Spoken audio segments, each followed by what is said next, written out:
11:47 p.m. Lily Chen had spent 4 years studying at 5 a.m. and skipping weekends for this moment. The subject line read, University of Michigan, decision available. Inside was one word, congratulations. She ran downstairs to wake her mother. They sat at the kitchen table, crying and laughing at midnight. Gerald, her stepfather, appeared in the doorway, offered a brief smile that never reached his eyes, and went back to bed. But at 12:34 a.m., exactly 47 minutes after the email arrived, someone logged into the family's bank portal and changed a critical password. Lily's acceptance email had immediately triggered a calculated financial attack, and it was coming from inside her own house. The next morning, Lily tried to log into the college fund her biological father had opened before he died. The screen returned an error, password incorrect. Her mother tried, same error. A phone call to the bank confirmed the truth. The password had been altered overnight, and the person who had locked them out was Gerald. Confronted in the kitchen, Gerald admitted to it. He claimed his business was failing and insisted the college fund was a joint family asset meant to cover collective household debts. Gerald's defense raised a specific legal question. Can a step-parent legally seize a teenager's college fund to liquidate their own present-day debts? To find the answer, we have to look at the man who originally opened the account. Lily's biological father, David, was an engineer. He was a quiet man who understood that genuine protection requires planning decades in advance. David opened the fund the year Lily was born and contributed every month until the accident that took his life. For the next 11 years, Lily's mother continued those deposits, finishing the plan David had started. David's engineering background informed his financial choices. He did not open a standard joint savings account. Instead, he utilized a specialized legal instrument called a custodial account. David was building a legal fortress around his daughter's future that would outlast his own life, ensuring the money could only go where he intended. That fortress was tested later that morning when Lily and her mother met with Thomas Reed. Thomas was a banker who enforced the unbending rules of financial law, regardless of family dynamics. Thomas pulled up the 2005 documentation and outlined the hierarchy. David Chen was the primary account holder. Caroline Chen was secondary. And at the bottom, Lily Chen was designated as the sole beneficiary. Under banking law, a custodial designation means the funds are held for the exclusive benefit of the beneficiary. The money is legally categorized as a completed gift. It cannot be withdrawn to pay off a parent's business debts. Gerald believed that changing a password meant he owned the asset. But in the banking world, a digital login does not override the underlying legal ownership of the funds. Thomas delivered a final warning. Attempting to withdraw these specific funds for any other purpose constitutes criminal misappropriation. Gerald's plan failed because the law is immune to family manipulation. It strictly obeys the legal structure an engineer established 17 years prior. Stripped of his leverage, Gerald watched as the bank reset the password to the account holder's original credentials. The car ride home was silent until they pulled into the driveway. Lily's mother turned to her and apologized for the morning at the bank and for the 4 years she'd spent explaining away the calculation in Gerald's eyes. Caroline finally saw Gerald's nature for what it was. The subtle absences and lack of interest weren't just personality quirks. They were the traits of a man who viewed his family as a collection of assets. The college fund was safe, but the family dynamic Gerald had spent years cultivated was over. The calculation they finally saw in him could not be unseen. The events of those 47 minutes highlighted the difference between two men. Gerald was a man who tried to extract value from those around him. David was a man who built value to protect those he loved. David planned for the future because he understood that love is a set of decisions made long before they are needed. Sitting in the car, Lily reached over and took her mother's hand. The feeling reminded her of her father, whose hands were large enough to make her feel that something was holding her. A full decade after his death, David Chen successfully protected his daughter from a threat he never lived to see. The weeks that followed the bank visit were the most complicated of my life. Not because of shouting matches, but because of the distinct discomfort of living with someone who knows that you know exactly what they tried to do. Gerald moved through our home with the careful energy of a man performing normalcy. Dinner on the table, questions about my day. He executed the ordinary choreography of family life with practiced precision. This was the routine of a man who had just tried to take my future, stopped only by a banker named Thomas Reed. When a perpetrator pretends nothing happened, they are attempting to rewrite reality. By maintaining these mundane household routines, Gerald was forcing us to either confront the lie or live within his fabrication, making the quiet performance of normalcy a tool of continued manipulation. My mother watched him very differently now. She stopped telling herself that his coldness was just the standard friction of a blended family, or a difficult period of adjustment. This diagram illustrates two opposing ways of navigating a family. A father provides a unidirectional shield for his child. A predator, however, keeps score, treating every interaction as a transaction and every asset as something to be extracted. 3 weeks after the bank visit, she asked him to leave. It wasn't dramatic. It happened on a Sunday morning, in the kitchen, while it was quiet. I heard their voices from upstairs. I couldn't hear the words, but the tone made it clear that the outcome had been decided before it even started. Gerald's car was already gone by noon. The societal expectation that blended families require a grace period for adjustment provides the perfect camouflage. It allows a transactional partner to embed themselves in a home, using the baseline of trust as a shield while they look for something to take. The divorce took 8 months. Gerald contested everything, refusing to walk away without trying to take a final piece of the family's assets. His lawyer argued that 4 years of marriage legally entitled him to a share of the financial settlement, attempting to turn the time he spent in the house into a billable service. My mother's lawyer, Patricia Vance, ignored the emotional weight of the betrayal. She relied instead on the bank statements and business records my mother had spent 8 months methodically gathering. Marital assets are systemically vulnerable because the law assumes a baseline of shared trust.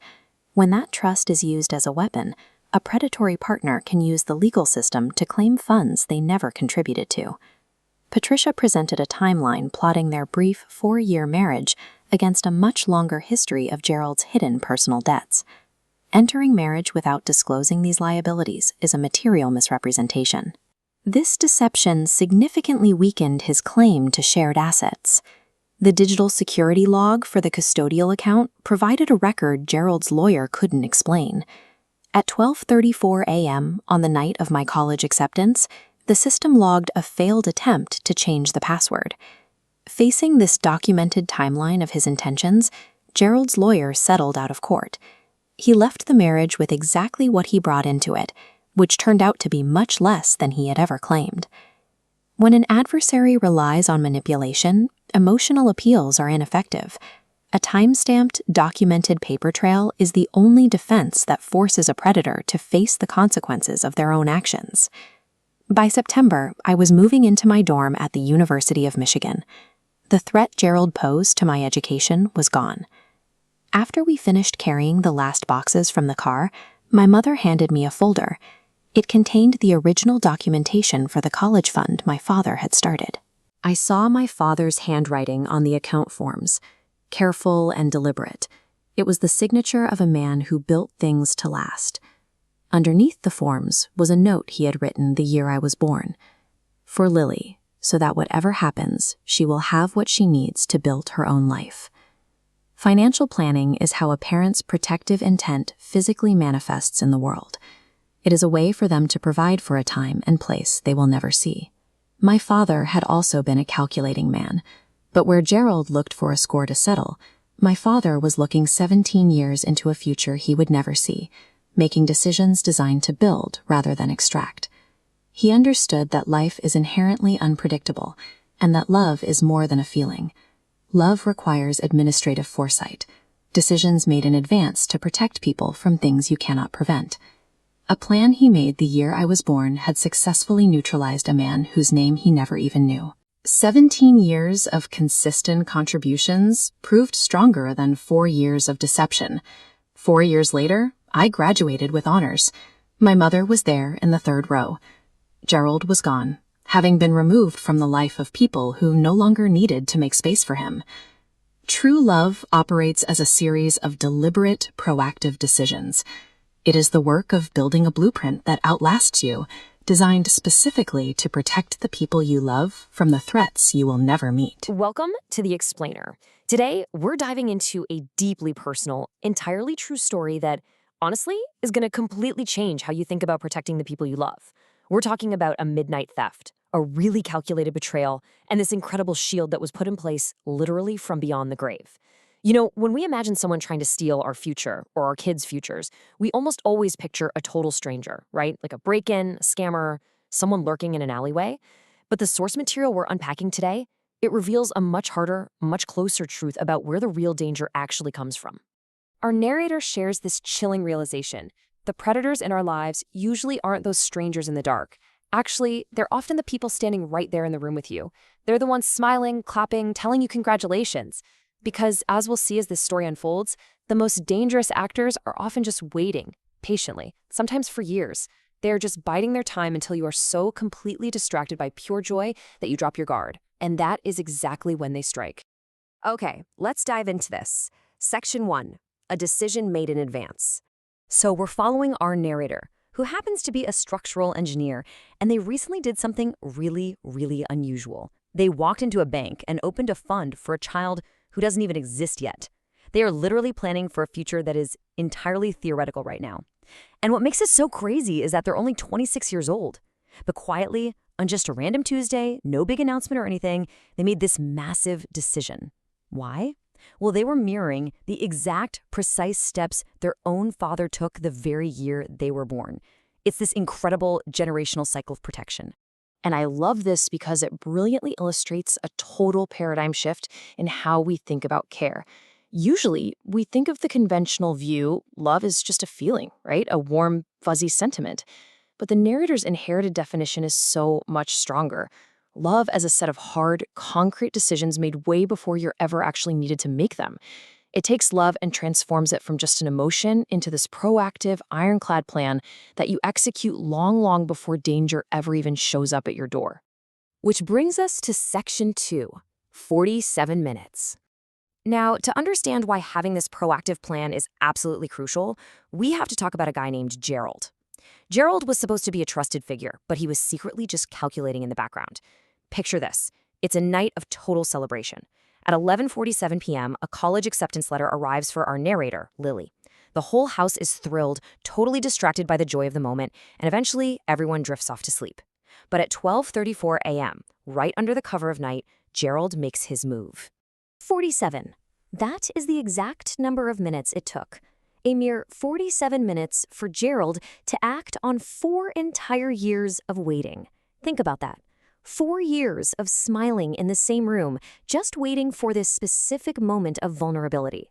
Right in the middle of the night, Gerald tried to change the passwords and completely drained this young woman's financial future. He was literally about to take everything she needed to build her own life. All right, Section 3, Protected from Beyond. So, what does this all mean? With the household totally asleep and Gerald executing this incredibly swift midnight betrayal, what could possibly stop him? What stands in the way of a guy who already has inside access and has been plotting this for 4 years? Well, Gerald was stopped dead in his tracks by a custodial account. And this wasn't just, a separate bank account or a polite request on a piece of paper. This was a rigid, unchangeable legal structure. It dictated clearly, legally, that the fund was for one specific child, Lily, and only her, and absolutely no one, not a guardian, not a family friend, and certainly not a guy changing passwords at 12:34 a.m., could change that fact. The legal structure itself was the shield. But here is the truly stunning part, like where this shield actually came from. This impenetrable legal wall. It wasn't set up by some lawyer the week before. It was set up by Lily's father. And the craziest part? Her father had been dead for 11 years. He never even met Gerald. He had absolutely no idea that a man named Gerald would ever even exist, let alone be a threat to his daughter. But you see, the father knew that the unpredictable happens. He made a decision the exact year Lily was born, and that single quiet decision successfully protected her from a predator 17 years later. He literally protected his daughter's entire future from beyond the grave.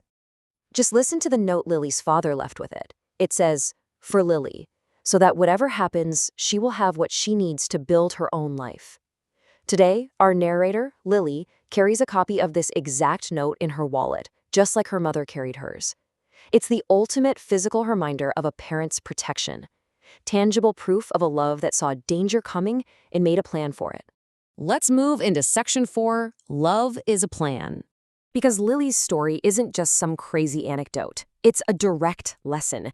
It's a manual for every single person watching this explainer right now, whether you're a parent, a guardian, or just a young adult figuring things out. You've got to ask yourself, which side of this do you lean toward? It is so incredibly easy to practice the love on the left, right? The love that shows up when things are easy, when everyone's healthy, when the skies are perfectly clear. But the love on the right? That requires prioritizing a hard plan today over just doing what feels good in the moment. It means looking around at your comfortable present and preparing for a potentially devastating future. So if you are a parent listening to this right now, here are the exact steps derived straight from the source. Step 1, open the fund. Step 2, establish the document. Step 3, secure the clear legal structure. Please do not wait on this. Set up these specific, unchangeable legal structures right now, today, while it's still easy, because you have to do this before you need it to be hard. Protect your kids from the things you can't even see coming. Now, the source material also speaks directly to a secondary audience, and I want to do the same. To the survivors watching this. To anyone out there who has had their future threatened by the exact person who was supposed to protect it. To anyone who sat there holding an acceptance letter in one hand and staring at an empty bank account in the other because a guardian betrayed you while you slept. Drop a fire emoji in the comments right now. Your fight is so valid. You are not alone in this. But listen to me. You must know what you own. Because here's the harsh, undeniable reality. The people trying to take what is yours, they are heavily counting on your ignorance. They're banking on you not knowing your rights. They're literally betting that you have no idea custodial funds or these legal protections even exist, and they are just waiting for you to be distracted. So you have to educate yourself anyway. Seriously, do not give them the advantage of your blind spots. As we wrap up this whole remarkable narrative, we come right back to the core theme here. By making a plan in advance, a parent's protective reach extends so far into a future they might not even be alive to witness. You can actually protect the people you love, even when you're no longer in the room. So, I want to conclude our explainer today by leaving you with one final, really provocative question. Have you made the plan your child will thank you for 17 years from now? Don't wait for the shadows to creep in. Act immediately to secure your own family's future, way before that acceptance letter ever arrives. Thank you so much for joining me for this explainer, and I'll see you next time.